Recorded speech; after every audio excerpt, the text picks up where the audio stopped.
থাকলেও অসাধ্য সাধন একঝাঁক কিশোরের। তারা সকলেই দৃষ্টিহীন, কিন্তু অসম্ভবকে সম্ভব করার স্বপ্ন এদের মনে। শুধুমাত্র ঘন্টার আওয়াজ শুনেই অনায়াসে দৌড়ে যাচ্ছেন 100 মিটার। ঘন্টার আওয়াজ শুনেই নিখুঁত ঝাঁপ মারছেন, যা তাক লাগিয়ে দেওয়ার মতো। শুধুমাত্র প্র্যাকটিস ও তাদের অদম্য ইচ্ছের কাছে হার মেনেছে প্রতিবন্ধকতা। নরেন্দ্রপুর রামকৃষ্ণ মিশনের স্টেডিয়ামে দৃষ্টিহীনদের নিয়ে আয়োজিত হলো স্পোর্টস। এই স্পোর্টসে যোগদান করলেন ব্লাইন্ড বয়েজ একাডেমির ছাত্ররা। তাদের ক্রীড়া প্রশিক্ষক অসিত রায় জানালেন, এটা তাদের 66তম বার্ষিক স্পোর্টস। প্রশিক্ষণ দেওয়ার সময় কিছু সমস্যা থাকলেও নিয়মিত প্র্যাকটিসের জেরে তা কাটিয়ে ওঠা সম্ভব হয়েছে বলে জানান তিনি। মূলত খোলা মাঠে ঘণ্টা বাজিয়ে তাদের প্র্যাকটিস করানো হয় বলে জানান তিনি। রামকৃষ্ণ মিশন ব্লাইন্ড বয়েজ একাডেমির নরেন্দ্রপুর আজকে 66তম অ্যানুয়াল স্পোর্টস অনুষ্ঠিত হতে যাচ্ছে। এখানে দৃষ্টিহীন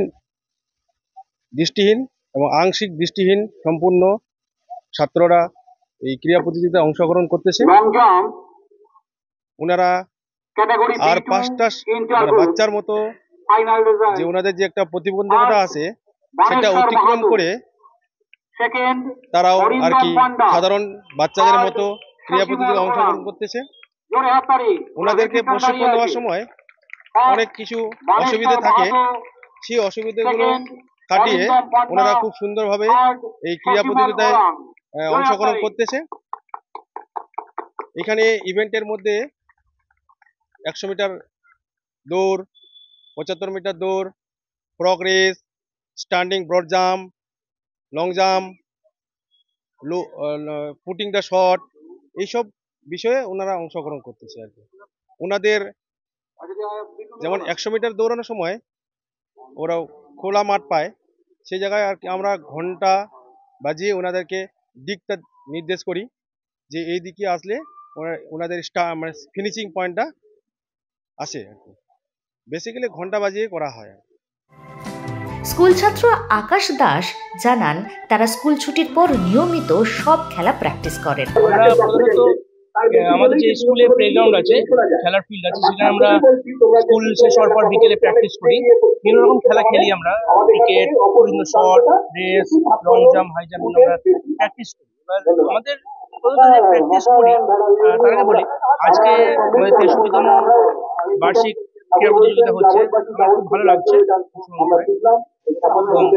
আমরা যে খেলি, আমাদের প্রধান বিষয়টা হচ্ছে আমরা শব্দ শুনে দিকটাকে নিয়ে ঠিক করি আর কি। রেসের দৌড় প্রতিযোগিতায় বলতে গেলে আমরা শব্দ শুনে দৌড়াই, আমাদের স্পট থাকে হাতে বেল বা ঘন্টা নিয়ে শব্দ শুনে দৌড়াই। আর লং জাম্পের ক্ষেত্রেও ঠিক সেরকম, আমরা দাঁড়িয়ে তারপর শব্দ শুনে লাফানোর চেষ্টা করি। পুটিং দ্য শটও সেরকমই। বিষয়টা হচ্ছে আমরা শব্দ দিয়ে দিকটাকে আর কি ঠিক করি, কোন দিকে আমাদের টার্গেটটা। আকাশ দাস। মূলত শব্দ শুনেই তাদের প্র্যাকটিস চলে। শুধুমাত্র ইচ্ছে শক্তির জেরে তাদের এই অসাধ্য সাধন বলে জানালেন ছাত্ররা। তাদের অনেকেই রাজ্য ও জাতীয় স্তরের নানান প্রতিযোগিতাতেও অংশগ্রহণ করেন বলে জানা গিয়েছে। খুবই ভালো লাগছে। প্রথমত আজকে এখন পর্যন্ত খেলিনি আমি কিছু, আমার পায়ে একটু চলে আসে, সেই জন্য। কিন্তু আমরা অন্য সময় অংশগ্রহণ করি, খুবই ভালো লাগে খেলতে।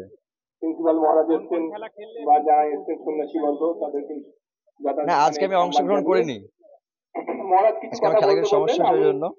অন্য সময় অংশগ্রহণ করি, খুবই খেলতে ভালো লাগে। আমরা এখানে শর্টপাট থ্রো করি, রেসে অংশগ্রহণ করি, এছাড়াও আমাদের যে লং জাম্প, হাই জাম্প হয়, সেগুলোতে অংশগ্রহণ করি, খুব ভালো লাগে খেলার সময়। মানে মীর মেহতাব।